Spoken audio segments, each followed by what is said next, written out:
الحمد لله عندنا إرادة سياسية قوية إمم. تساند وزارة التموين في الملفات الصعبة اللي هي بتتحملها، سواء بالنسبة لتوريد القمح المحلي أو تدبير احتياجات الدولة منه. وتاني حاجة في منظومة تحرير سعر الدقيق وتطبيق المنظومة الجديدة. ويمكن أنا بستحضر هنا مقولة وفيديو كليب لأحد السادة مرشح الرئاسة اللي قال على وزارة التموين ووزير التموين لما استلم في يناير اللي فات واحنا بنتكلم على المنظومة الجديدة وتحرير سعر الدقيق، قال لك الراجل ده بيحلم.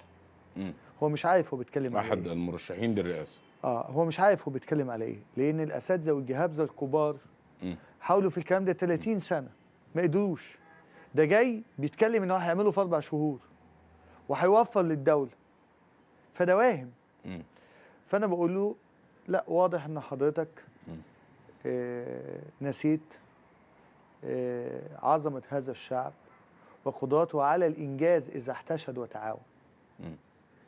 فالحمد لله احنا قدرنا كوزارة احتشاد وتعاون لحد ما بدرجة إن الوزير يبيع العيش بإيده.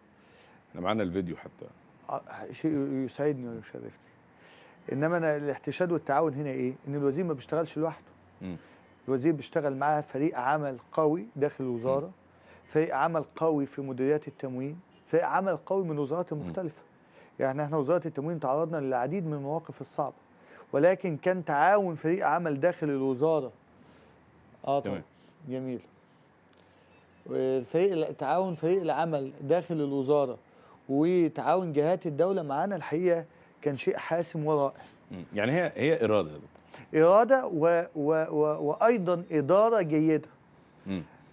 احنا أجمل ما يميز وزارة التموين والفريق الحالي الموجود فيها